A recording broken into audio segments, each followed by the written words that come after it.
Yeah, it should be any minute. I asked for a minute or so heads up, so I'll definitely let you know when I hear.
How are we doing? Ready?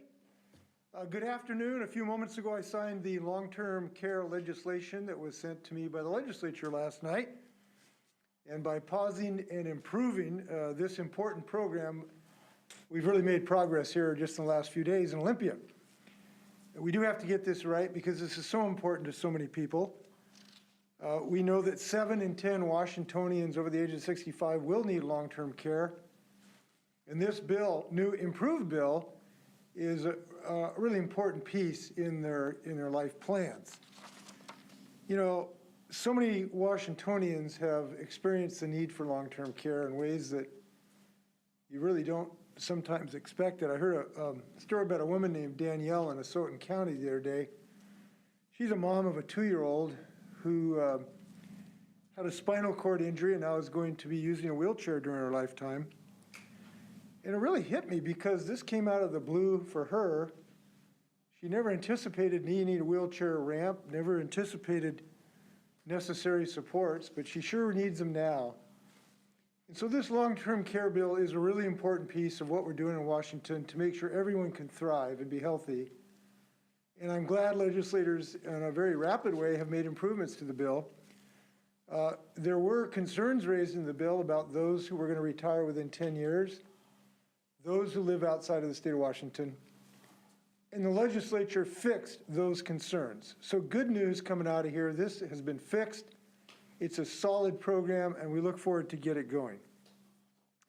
And I want to thank the legislators for doing this right away during the session so that Washingtonians could have clarity on this. I want to thank leadership for moving this bill quickly. Now, I've got plenty more work to do, and one of the things I believe we should do is to stand up for democracy. And right now, our democracy is threatened. It is threatened by a persistent, repeated effort to spread lies and deception about our election results. It resulted in an insurgency on January 6th and loss of life in Washington, D.C. It has resulted in violence in our state. And it is not just our past, it is our future, unless we stand up against the big lie. And the big lie was that Joe Biden did not win the presidency. And that big lie threatens democracy in our country and our state. We cannot allow reckless, malicious lies to damage the integrity and the confidence of Washingtonians in our democracy. So we're making a proposal that will be heard tomorrow that will say it is unacceptable in the state of Washington to knowingly lie about an election result by candidates and elected officials. It is unacceptable when those knowing lies in fact cause violence or damage the basic fabric of our democracy. I have been working with Senators Frock and Cooter to craft a bill that's very finely crafted to comply with our free speech guarantees of our Constitution. We've been working with some really national experts, Lawrence Tribe, a constitutional law scholar at Harvard, Catherine Ross of George Washington University, to finally craft a bill, and we have done so. You'll hear from them tomorrow. There will be another version of this bill filed tomorrow. It is very carefully crafted to make sure that we do everything we can to comply with our constitutional guarantees of free speech. But without democracy, we do not have free speech. And we do not say it is free to lie on your taxes. You are not free to lie in your Security Exchange Commission reports. And you should not be able to knowingly lie about who won an election. It is a cancer on our democracy, and we must stand against it. This bill is a good faith effort to remedy that problem. Now, how we decide whether it was a violation or not, we do it the American way, which is a jury system. Today, if you are accused of knowingly lying on your taxes, you are judged by a jury.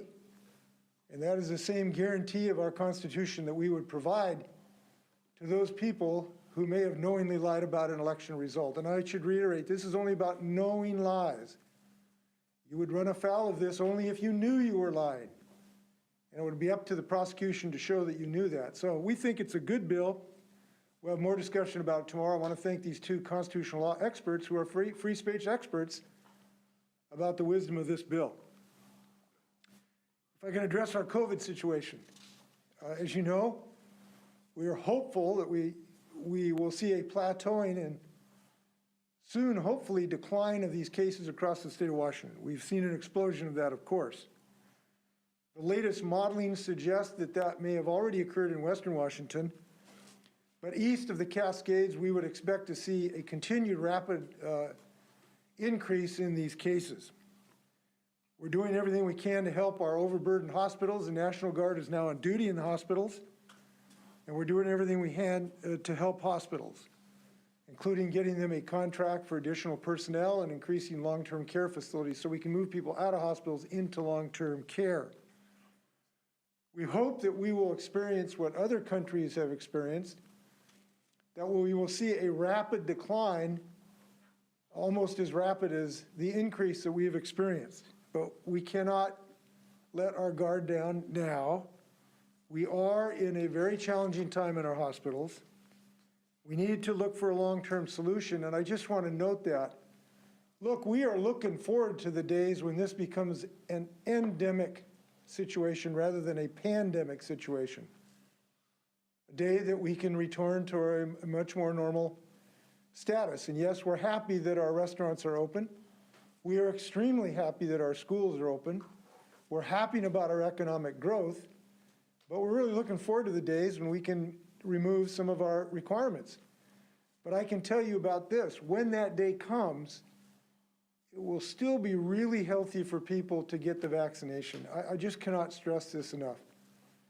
The people who are dying today in our hospitals, dozens, every single day, they are dying because they were not vaccinated.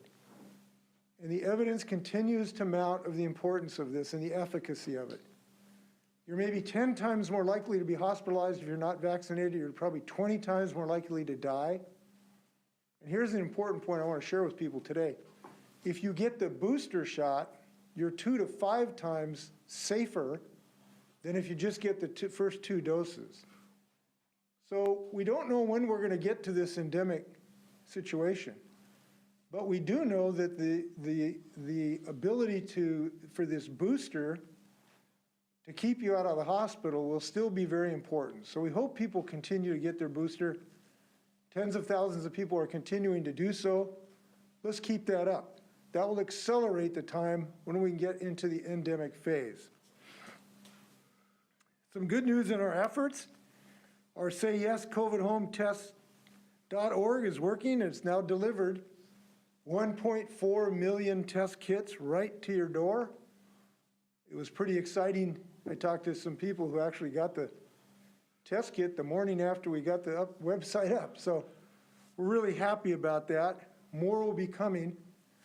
Of course, that's dependent on the supply chain. We've got all of them we can order, and we'll look forward to that restoring, increasing supplies when that supply chain opens up. So we remain in a precarious place. We have more work to do. We look forward to continuing our joint efforts. A couple more updates. Fish and Wildlife Commission, we've made 3 appointments. Melanie Rowland from the Methow Valley, Tim Reagan from Anacortes, Dr. John Lemko from Wenatchee. These appointees all bring an understanding of science and the importance of conserving our natural resources. There are people who hunt and fish amongst them, and people enjoy nature in every different way. So I hope the Senate will confirm them in short order. We're looking forward to their service. Transportation, some good hope in this regard. I've been talking to our transportation leaders. I was advised that the chairs have come to largely an agreement as to the amount of revenue that would be available.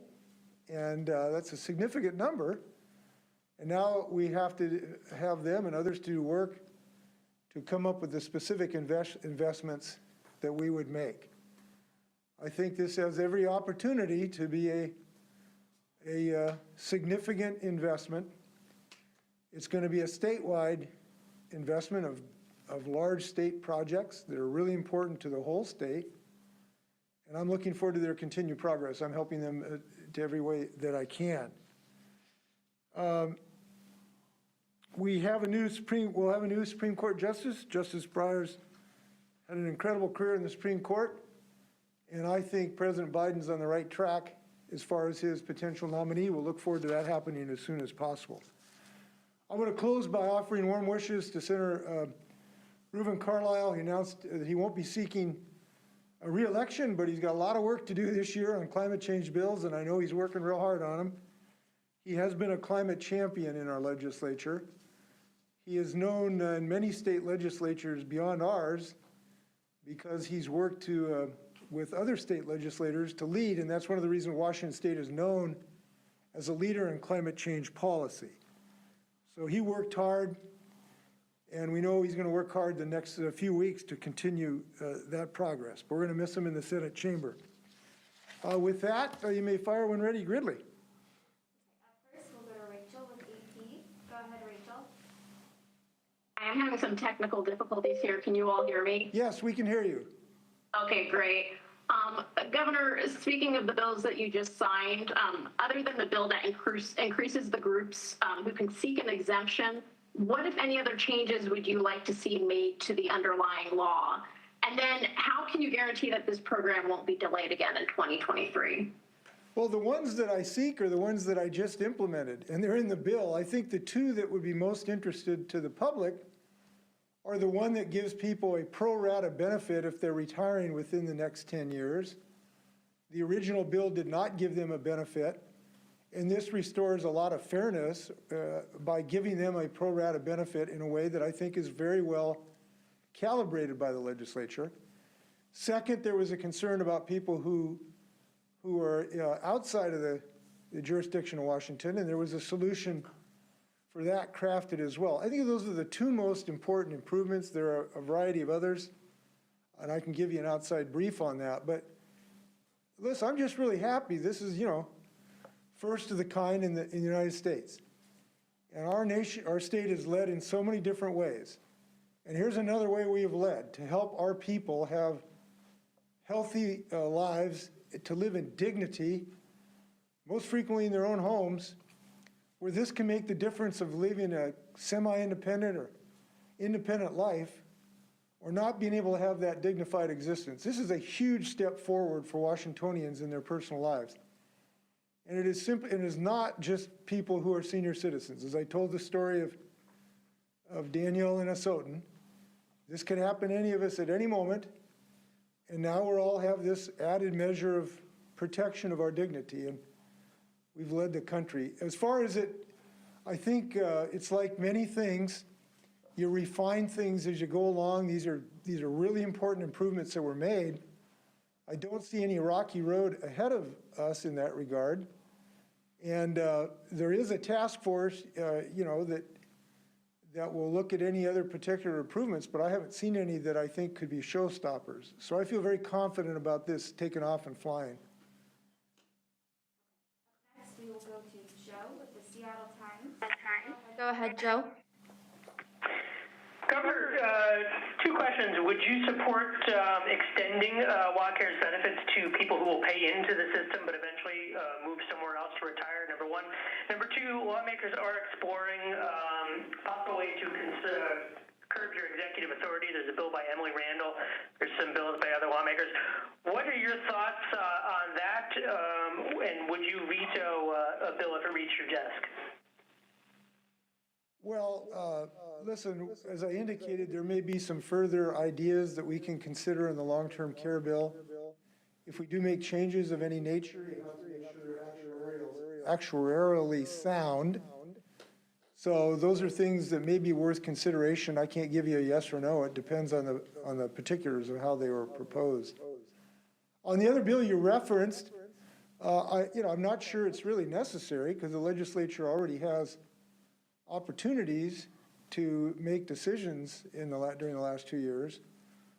But I'm just not very excited about this because the legislature has embraced what we're doing. We've been working in partnership with the legislature for 2 years. And so they have been with us. So I don't think that there's some big threat that it will remove the good decisions that we've been made. So I really am not excited about it because I think we will continue on this path of working together to make good decisions. And these decisions, and I think the reason the legislature over 700 days have acted in concert with us, they have actually confirmed, I think it's 26 of my orders, and 42 times we've been challenged in court, and we've won 42 times. And I think the legislature, the reason we've been together on this is that they recognize we have saved lives. We might have lost 17,000 more lives had we not acted together. So I don't think there's a particular threat here. I think we'll continue on the straight and narrow in the state of Washington. Up next, we'll go to Laurel with the spokesman review. Go ahead, Laurel. Hey, Governor. Similar to the rest of the state, COVID numbers are spiking in Department of Corrections facilities, and I've heard from a lot of inmates that the situation is just as bad or worse as last year in terms of isolation, lockdowns, food service, and in part because so many staff are currently out sick with COVID. So I'm wondering if you can talk a bit about what the state is doing to try to slow the spread among these facilities. Specifically, are you considering bringing in the National Guard to help with staffing shortages or early releasing some inmates like you did in 2020? Well, the department's doing everything it can with ways to have as much social distancing as possible. And that becomes difficult on times because people can't congregate like they like to, and that becomes of some, angst amongst the inmate or the people in custody. So they're doing everything they can in masking. And one of the things we're doing is make sure the vaccine is available to the people in custody. Now, unfortunately, many of them are not getting vaccinated, and it is frustrating if the people in custody complain about this situation, but won't take care of their own health by getting vaccinated. And unfortunately, that is the situation by many of the people in custody. So that's one of the things we're doing to make sure that that's available. We have extensive testing of our personnel to reduce the bringing the virus into the centers, and that will continue. We don't have immediate plans for other things like early release, in part because we do believe that it is likely that we will see a relatively rapid decline in cases in the relatively near future. Now, it's like everything else in COVID, there is no guarantees. But we think there's good evidence that we will see a quite rapid decline in numbers to take some of the pressure in the next several weeks off of our institutions, including our hospitals. So we're going to continue these efforts. Next question comes from Austin with Northwest News Network. Go ahead, Austin. Oh, thank you. Hi, Governor. To my knowledge, nobody from your administration has commented yet on the escape yesterday from Echo Glen involving 5 youth. Apparently they assaulted staff, stole a state vehicle. One of them was a 15-year-old boy who had been convicted of murder and has now been captured, but as far as I know, the other 4 have not. The union that represents employees out there says they don't know the full details of what happened yet, but they do know that, this is quoting, that the failure to provide adequate training and staffing and ultimately funding is a recipe for disaster. And that union is calling on policymakers to invest in state institutions. Can you comment on this incident and on the staffing and funding situation in facilities like this? Well, I can tell you what I know. I know these are juvenile rehabilitation centers. They're not prisons. They're run under the juvenile system, which is different, obviously, than the adult correctional system. I know that there is much not known, including by these unions right now, as to what actually happened. So I think reaching precipitous decisions is way too early to make assertions that this had anything to do with staffing levels or it had anything to do with training. So I think that's really premature. I'm always willing to listen to ways to improve our system. But it is way jumping the gun to reach some conclusion about that. I've done some just preliminary inquiry. There's an incident that's been reported that a gate was not functioning. These juveniles apparently drove out. This gate apparently had nothing to do with it. This is a gate that opens up as soon as you drive up to the gate. So if the gate had been there, it wouldn't have made any difference. The gate just would have opened up. It's not built there for a security purpose. You need a key to get in, but you don't need a key to get out. So it appears at the moment that had nothing to do with it. And unfortunately, I think when something like this happens, people jump on it to try to advance their agenda. So no, I don't think it's appropriate to reach a conclusion that they've suggested. And we will get to the bottom of it. There is a critical incident report system the department will use to figure out what happened here and figure out what we could do to prevent it, if anything. And we'll get to the bottom of that, and that'll be a public, you'll certainly know about that at the conclusion of that process. Up And I want to thank the law enforcement folks for rapidly recapturing one of these juveniles. I know they're working real hard on this. I want to thank them for it, including the King County Sheriffs. Up next, we'll go to Jerry with the Everett Herald. Go ahead, Jerry. Thank you, Governor, for taking my question. Back to the COVID and the hospitals, one other aspect they're dealing with these days is nurses are leaving to take higher paying jobs as contract nurses, or they're called travel nurses, move around the state. And we're hearing hospitals are having trouble. It's not sustainable for them to rely on these expensive short-term positions. Should the state be looking into any kind of response or solution, maybe a cap on how much contract nurses can be paid? No, I don't think that's the best solution. The best solution is to produce more nurses that are available for our hospitals. And we are working on that. We need more nurses. It's pretty simple. We needed more nurses before COVID. So we are exploring things to try to help people go into the profession, including in my budget, a budget item that would invest millions in trying to make it more possible for hospitals to take nurses in their residency program so that they can get into the profession. So that's the solution to this problem, is to give more people an opportunity to get these professional skills. And we ought to do that as fast as humanly possible. We are on both ends of this challenge. So we're using traveling nurses and therefore competing against ourselves. So the solution is more nurses, and we're working on that. Next question comes from Shauna with McClatchy. Go ahead, Shauna. Good afternoon, Governor. My question also relates to kind of hospitals and the COVID response. So last week there was a public hearing on House Bill 1868, and a lot of hospital CEOs testified against this bill. The bill would have provided more improvements to worker safety, staffing needs, and breaks. So I'm wondering what your thoughts are for all these hospital CEOs kind of speaking out and testifying against this, especially during a pandemic. Well, what I think is you can't expect nurses to work 23 and a half hours a day. Not only is it unfair to them, it's unsafe.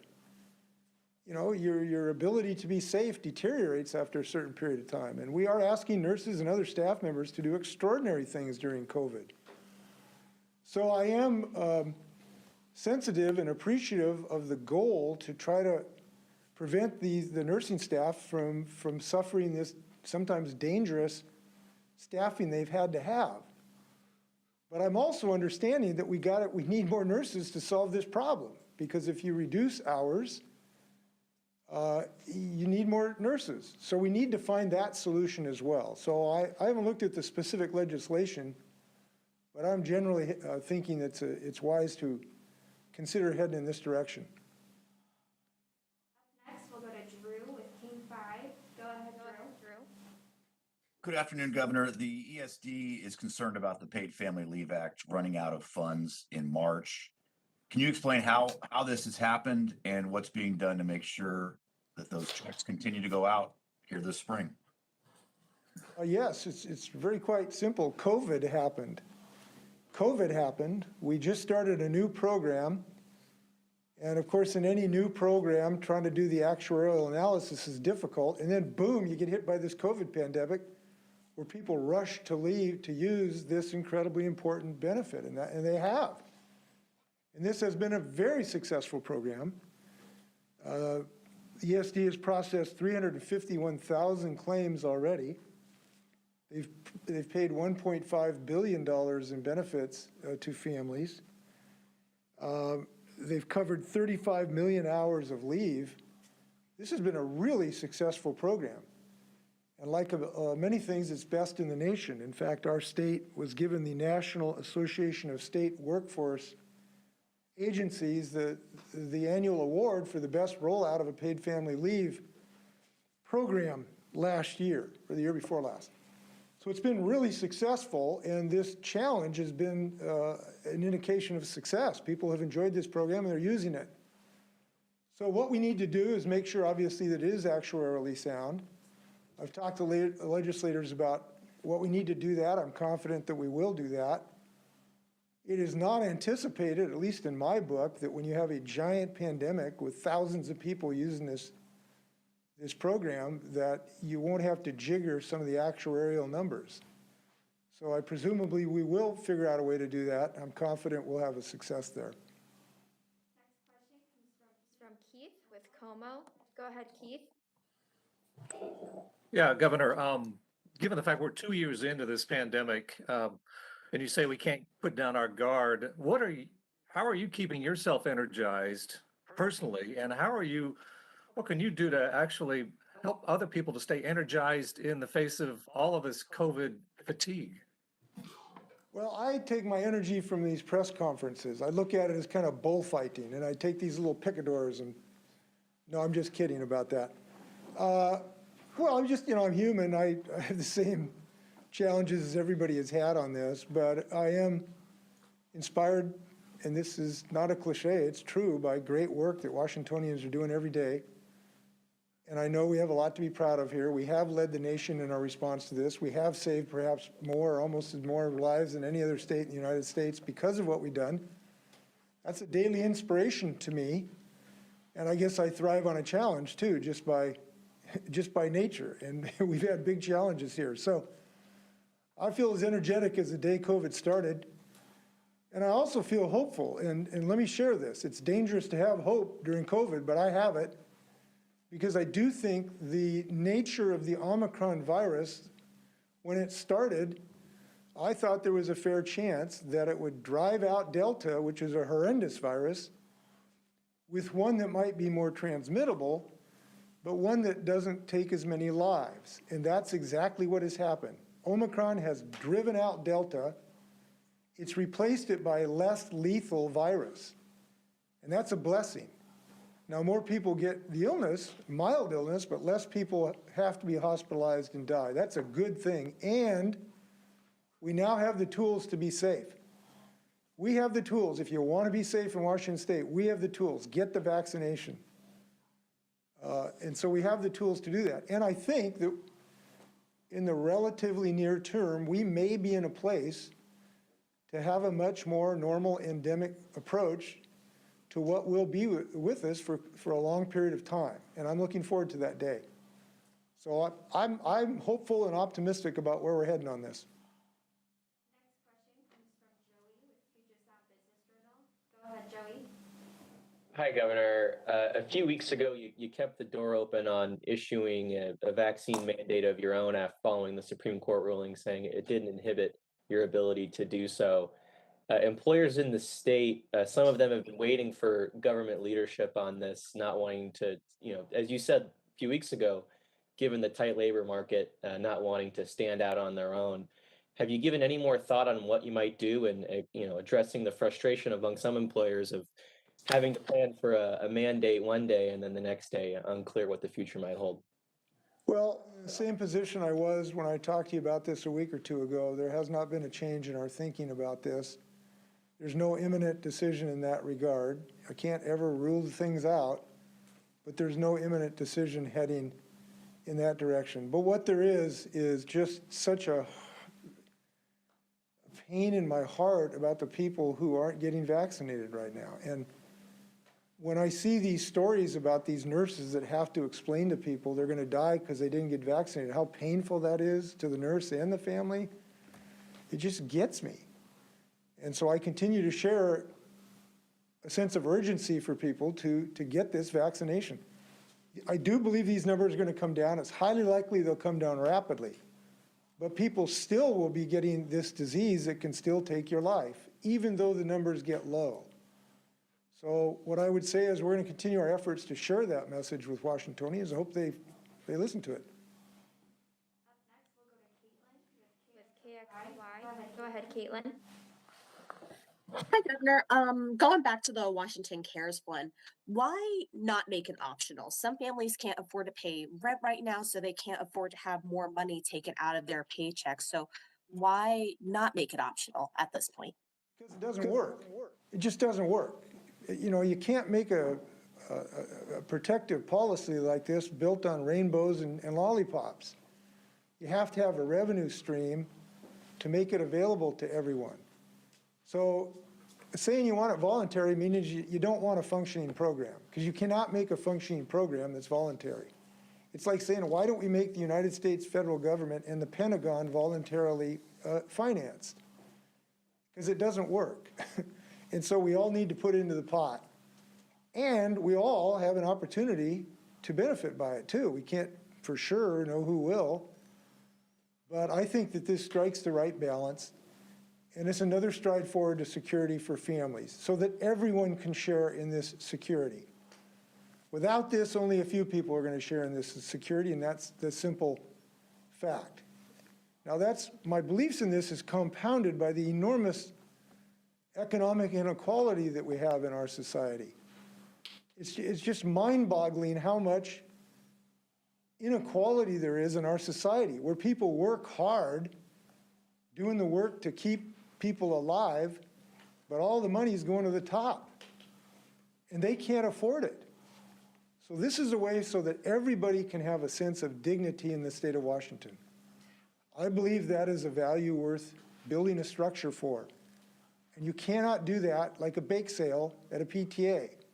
You have to do it with a sound structure to make sure the money's there to get it done. Next question comes from Melissa with Crosscut. Go ahead, Melissa. Shoot. Oh, we can hear you. We can hear you. Thank you. Thanks. I have too many tabs open, Governor. Thank you for understanding. I was wondering, it looks as if your missing middle housing bill passed out of a Senate committee today. How optimistic are you feeling about that getting through the full legislature? And can you reiterate again why you think that's a necessary policy for the state? Well, I think it has a shot. I spoke to the Association of Cities today about this. And the reason it has a great shot is there's two things that have happened fairly recently that makes this more likely. Number one, everybody understands how bad the homelessness crisis is. That's just a fundamental thing that has happened times two in the last 12 months. People know we have to act on this. And the second is people just have this increasing recognition that you cannot be for homelessness unless you're for building housing, and you can't build housing if you have nowhere to build it. And these artificial restrictions now take off sometimes 85% of the land where you can build middle housing, housing for teachers, firefighters, truck drivers, housing for our children who otherwise can't afford a place to live in a city. So there's just an increasing recognition that we have to take action in this regard, and I've proposed a fairly well-calibrated way to go about that doing.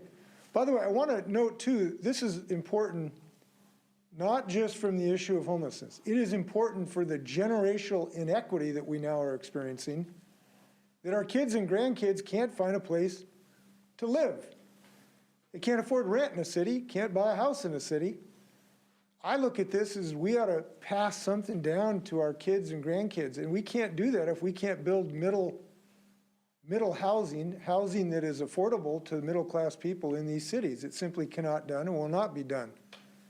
So I think there's an increasing awareness of that, so I think we got a great shot. We will check on a few others to see if they had any follow-ups. Rachel, did you have any follow-up questions?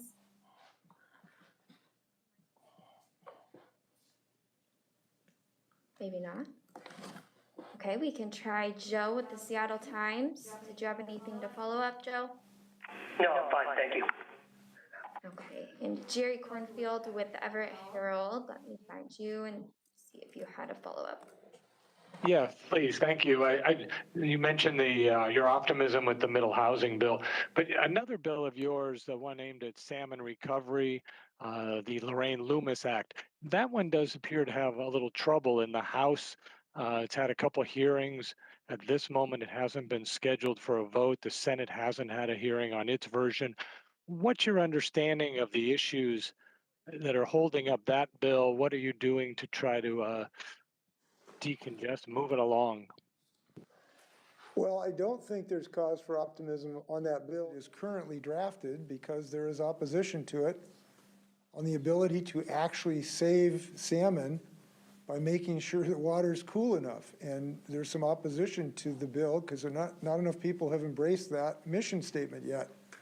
But I do think there's an opportunity for a revised provision that can do some of the work we can do to help, such as mapping the areas where it makes most sense to restore habitat along the riverbeds, of having a further conversation about measures to move forward, and I hope some progress can be made. No, I'm not sure I mentioned, I think Austin asked me a question about the Echo Glen case. I want to make sure I did tell you, there will be a critical incident report of this. The department is already working on this. Of course, the first thing they need to do for the first few hours, they had to make sure the institution was secure. So they had to do that before they held a press conference. But there will be a thorough investigation of the incidents of this. We'll find out what happened. We'll find out what could have been done to prevent it, if anything. But in the interim, let me speak forcefully that people should not be jumping to conclusions and using it for political purposes. That is more than annoying. It is unhelpful. So we'll get to the bottom of this, and things will improve. With that, please be well. Take care. Thank you.